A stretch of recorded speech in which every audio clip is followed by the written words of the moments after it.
Hi. ఎప్పుడైనా ఆలోచించారా మనం మాట్లాడే ప్రతి వాక్యం కొన్ని సింపుల్ కానీ చాలా పవర్ఫుల్ ఇంగ్రీడియంట్స్తో తయారవుతుందని? ఈరోజు మనం ఆ ఇంగ్రీడియంట్స్ ఏంటో, అవి ఎలా పనిచేస్తాయో తెలుసుకోబోతున్నాం. ఇంగ్లీష్కి పునాది రాళ్లు లాంటి ఆ భాషా భాగాలేంటో కలిసి చూద్దాం రండి. సరే, మరి మన ప్రయాణం ఎలా ఉండబోతోందంటే, ఫస్ట్ ఫౌండేషన్ వేద్దాం. ఆ తర్వాత దానికి కొంచెం కలర్స్, డీటెయిల్స్ యాడ్ చేద్దాం. ఆ తర్వాత వాటన్నింటినీ ఎలా కనెక్ట్ చేయాలో చూద్దాం. ఇలా స్టెప్ బై స్టెప్ వెళ్దాం. ఇల్లు కట్టాలంటే పునాది ఎంత ముఖ్యమో, ఒక వాక్యం కట్టాలన్నా అంతే. ఆ పునాది రాళ్లే నౌన్స్ మరియు వర్బ్స్, అంటే నామవాచకాలు, క్రియలు.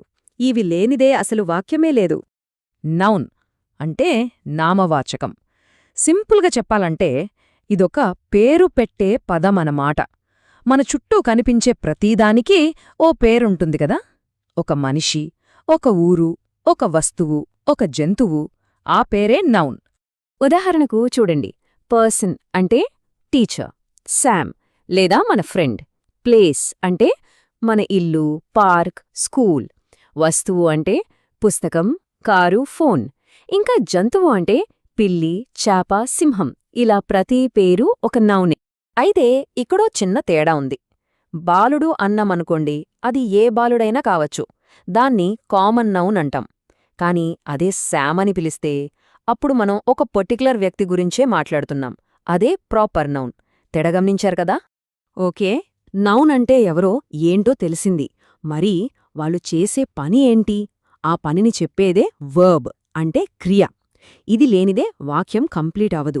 ఇది వాక్యానికి ఇంజన్ లాంటిది. ఈ వాక్యం చూడండి, శామ్ తన సైకిల్ను తొక్కుతున్నాడు. ఇక్కడ నౌనెవరు? శామ్. శామ్ ఏం చేస్తున్నాడు? సైకిల్ తొక్కుతున్నాడు. ఆ తొక్కుతున్నాడు అనే యాక్షనే వర్బ్ అన్నమాట.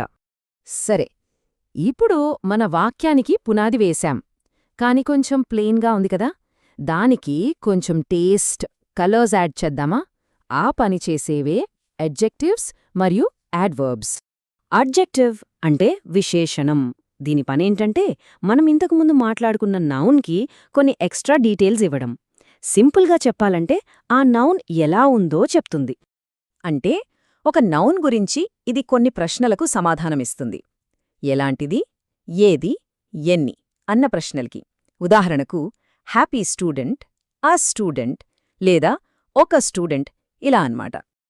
ఇక్కడ చూడండి, రంగురంగుల చేప. ఇందులో నౌనేది? చేప. ఆ చేపలా ఉంది? రంగురంగులుగా ఉంది.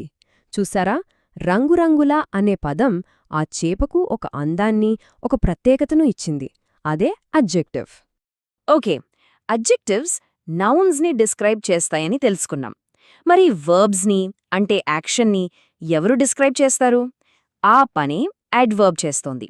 అదే క్రియావిశేషణం అన్నమాట.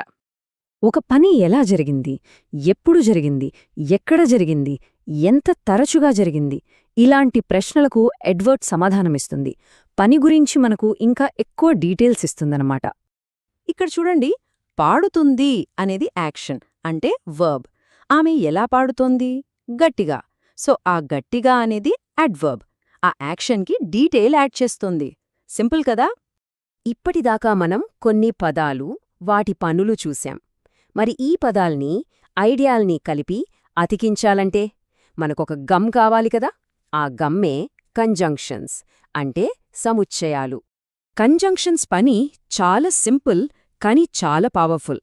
రెండు వేర్వేరు వాక్యాలను తీసుకుని వాటిని కలిపి ఒక మీనింగ్ఫుల్ సెంటెన్స్గా మారుస్తాయి. ఇది ఎలా పనిచేస్తుందో చూద్దాం. ఫస్ట్, నాకు అనారోగ్యంగా ఉంది. ఇది ఒక వాక్యం. సెకండ్, నేను మంచంలోనే ఉండాలి. ఇది ఇంకో వాక్యం. ఇప్పుడు ఈ రెండింటినీ కాబట్టి అనే కంజంక్షన్తో కలుపుదాం. నాకు అనారోగ్యంగా ఉంది, కాబట్టి నేను మంచంలోనే ఉండాలి. చూసారా, రెండూ కలిసిపోయి ఒకే కంప్లీట్ సెంటెన్స్ అయిపోయింది. నెక్స్ట్, మనం కొన్ని రిలేషన్షిప్స్ గురించి మాట్లాడుకుందాం. అంటే ఒక నౌన్కి వాక్యంలోని మిగతా పదాలతో ఉన్న సంబంధం గురించి. ముఖ్యంగా టైం, ప్లేస్ లాంటివి చెప్పే పదాల గురించి. ఈ పదాలు మనకు లొకేషన్, డైరెక్షన్, టైం చూపిస్తాయి. ఉదాహరణకు గడ్డి మీద, గాలిలోకి, ఉయ్యాల వైపు, భోజనం వరకు. ఈ చిన్న చిన్న పదాలు వాక్యానికి చాలా క్లారిటీ ఇస్తాయి.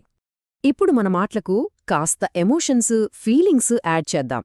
ఆ పని చేసే చిన్న కాని పవర్ఫుల్ పదాలే ఇంటర్జెక్షన్స్, అంటే ఆశ్చర్యార్థకాలు. వావ్! ఈ పదం మనందరికీ తెలిసిందే కదా. ఏదైనా దెబ్బ తగిలినప్పుడు ఆటోమేటిక్గా నోట్లోంచి అబ్బా వచ్చేస్తుంది. లేదా ఏదైనా అద్భుతంగా అనిపిస్తే వావ్ అంటాం. ఇవే ఇంటర్జెక్షన్స్, ఆలోచించకుండా వచ్చే సడన్ ఫీలింగ్స్ అన్నమాట. ఇవి కూడా చాలా రకాలుంటాయి. కొన్ని ఎమోషన్స్ చూపిస్తాయి, అయ్యో లాంటివి. కొన్ని గ్రీటింగ్స్, హే, బాయ్ లాంటివి. కొన్ని సౌండ్స్, కొన్ని అగ్రీమెంట్స్, ఇలా రకరకాలుగా మనం వాడుతూనే ఉంటాం. సో ఫైనల్గా ఒకసారి మనం నేర్చుకున్నవన్నీ చూద్దాం. ఇదంతా మన లాంగ్వేజ్ టూల్ కిట్ అన్నమాట. నౌన్ పేరు చెప్తుంది, వర్బ్ యాక్షన్ చూపిస్తుంది, అడ్జెక్టివ్ నౌన్ని వర్ణిస్తుంది, అడ్వర్బ్ వర్బ్ని వర్ణిస్తుంది, కంజంక్షన్ కలుపుతుంది, ప్రెపోజిషన్ సంబంధం చూపిస్తుంది, అండ్ ఇంటర్జెక్షన్ ఫీలింగ్ చెప్తుంది. ఇప్పుడు మీ దగ్గర ఈ టూల్స్ అన్నీ ఉన్నాయి. మరి వీటితో మీరు ఏం నిర్మించబోతున్నారు? గ్రామర్ని రూల్స్లా కాకుండా మన ఐడియాలను అందంగా వ్యక్తపరచడానికి ఉపయోగపడే టూల్స్లా చూడండి. ఇక మీ సృజనను మొదలుపెట్టండి.